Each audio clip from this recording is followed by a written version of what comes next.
Kashi Ramnagar police ने एक Maruti car से 1920 क्वार्टर विस्की की बोतलें की बरामद। निकाय चुनाव के मद्देनजर हो रही थी तलाशी।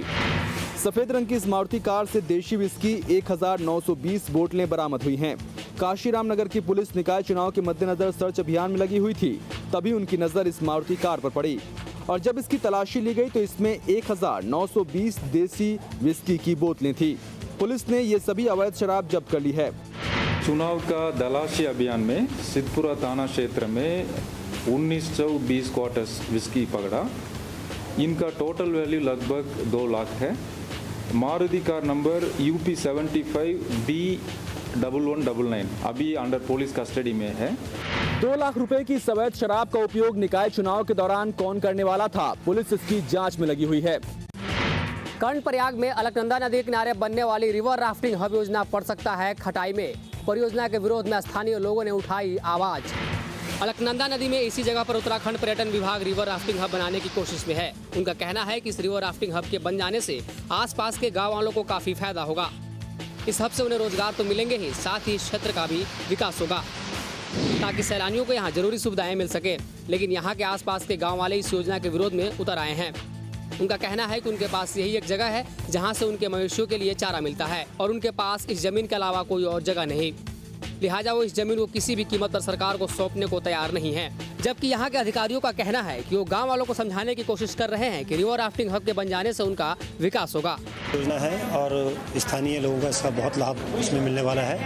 तो हम लोग तो सहमति बनाने का प्रयास कर रहे हैं और मैं भी गाँव वालों से अनुरोध करूँगा कि इसमें वो सहमति बनाएं और जो जिस परियोजना के लिए ये स्वीकृत हुआ है उसमें अपनी सहमति दें। जिस जमीन को सरकार एक्वायर करना चाहती है वो गोचर की जमीन है, जिसे बिना गाँव वालों की मर्जी से नहीं लिया जा सकता। लिहाजा इस हब की बनने की संभावनाएं कम होने लगी हैं। लाल कुआं में वृद्धा पेंशन के लिए 3 साल से भटक रहे हैं 2 बुजुर्ग। नहीं है अधिकारियों को कोई फिक्र।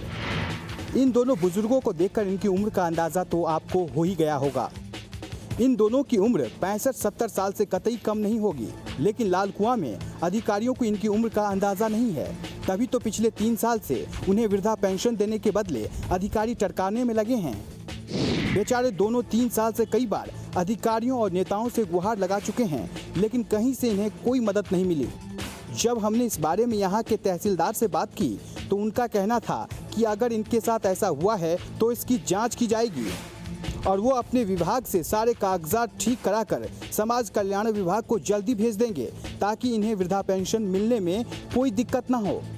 ऐसे कई बुजुर्ग हैं जो सालों से समाज कल्याण विभाग के दफ्तरों का चक्कर काट रहे हैं, लेकिन उन्हें वृद्धा पेंशन नहीं मिलती। हर बार अधिकारी कोई न कोई बहाना बनाकर चरका देते हैं। सहारनपुर से देहरादून बारात लेकर आए दूल्हे के अरमानों पर फिरा पानी। दुल्हन ने कर दिया पहचानने से इनकार। नहीं हुई शादी। बड़े अरमानों से विक्रम ने शादी का जोड़ा पहना था। बारात लेकर देहरादून आया था, लेकिन जिस पते पर बारात बुलाई गई थी दुल्हन और उसका परिवार वहां से नदारद थे। ये शादी 25 दिन पहले तय हुई थी और जब बारात संदोवाला पहुंची तो वहां शादी की कोई तैयारी ही नहीं थी। किसी तरह लड़के के पिता ने लड़की का पता लगाया तो पता चला कि वो अब कंडोली प्रेमनगर शिफ्ट हो गए हैं। पुलिस की मदद से जब ये लोग प्रेमनगर लड़की के घर पहुंचे तो वहां भी शादी की कोई तैयारी नहीं थी। लड़की के पिता और लड़की के भाई गायब थे। इस शादी पर लड़की का क्या कहना था आप भी सुनिए। किसी रिश्ते के बारे में किसी को नहीं जानती। इन लोगों का कहना है आपकी शादी तय करी गई 3 लोगों से? नहीं अंकल जी, मैं इनको बिल्कुल नहीं जानती हूँ। शादी तो तभी तय कर देनी जब मैंने जानती हूँ ना मैंने लड़का देखा। अब आप ये बताओ आज के जमाने में ऐसा होता है जो लड़का नहीं देखा उससे शादी कर लेगा कोई ऐसी? लड़की ने पहचानने से इनकार कर दिया, लेकिन इतना तो तय है कि बिना शादी तय हुए ये लड़का बारात लेकर यहाँ नहीं पहुँचता। आसपास के लोगों का कहना है कि पहले भी इस परिवार ने बारात बुलाकर उसे वापस लौटाया है और ऐसा करना इनकी फितरत हो गई है।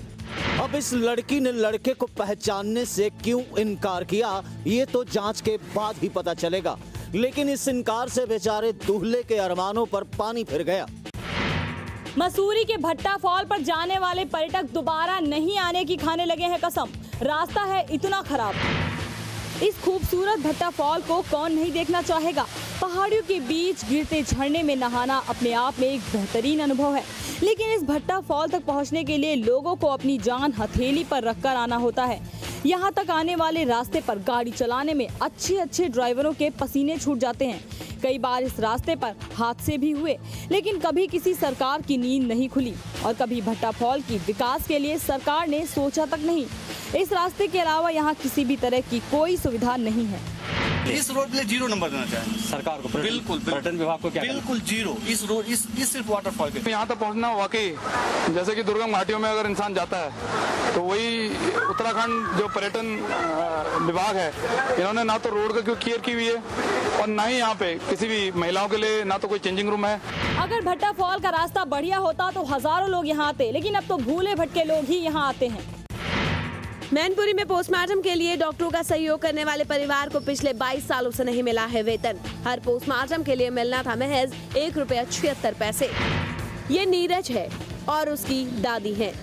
नीरज का भाई पिंकी मैनपुरी के अस्पताल में पोस्टमार्टम के लिए डॉक्टरों की मदद करता है। डेड बॉडी खोलने और बंद करने में डॉक्टर को पिंकी की खासा जरूरत पड़ती है। पिंकी के पिता और दादा दोनों यही काम करते थे, यानी पिछले 63 सालों से पिंकी का परिवार इसी काम में लगा है। आपको जानकर हैरत होगी कि 63 साल पहले एक पोस्टमार्टम के लिए सरकार पिंकी के दादा को ₹1.76 बतौर वेतन पेमेंट देती थी, लेकिन पिछले 22 साल से इस परिवार को वो भी नहीं मिला। पहले दादा गुजर गए, फिर पिता भी। अब पिंकी ही ये काम करता है, उसके पास कोई और काम नहीं है। मृतक के घर वाले कभी कभार 10-20 रुपए दें तो कभी पोस्टमार्टम करने वाले डॉक्टर ही मदद करने के लिए 10-20 रुपए दे देते हैं। उसी से इस परिवार का गुजर बसर होता है। आज की तारीख में जब चवन्नी बंद हो गई है, एक पोस्टमार्टम के लिए ₹1.76 देना कहां तक जायज है। पिंकी ज्यादा पढ़ा लिखा नहीं है और वो ये भी नहीं जानता कहां जाए तो उसकी मदद होगी, लिहाजा पूरा परिवार भूखा मरने के लिए मजबूर है। ₹1.76 सुनने में अजीब लगता है, लेकिन ये सच है। प्रति पोस्टमार्टम यही मिलना था पिंकी को, लेकिन पिछले 22 सालों से वो भी नहीं मिला। मेरठ पुलिस ने 5000 के इनामी बदमाश को किया गिरफ्तार। पिछले साल भर से पुलिस की नाक में कर रखा था दम। कैमरे से नजरें चुराता ये फिरोज है। 1 साल से फिरोज ने मेरठ के कई इलाकों में आतंक मचा रखा था। राह चलते लोगों को लूट लेना इसका पेशा है। कई बार पुलिस ने इसे पकड़ने की कोशिश की, लेकिन हर बार ये भागने में कामयाब रहा। इसके खिलाफ कई थानों में लूट के कई मामले दर्ज हैं और चेकिंग के दौरान अचानक ही इसकी गिरफ्तारी हुई है। आज ये थाना लिसाड़ी गेट पुलिस ने जो है एक 5000 इनामी को गिरफ्तार किया है।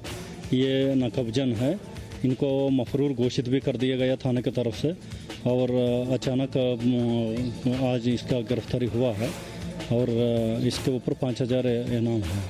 मेरठ में लूट की घटनाएं लगातार बढ़ रही हैं। उम्मीद की जा रही है कि इसकी गिरफ्तारी के बाद लूट की घटनाएं कम होगी।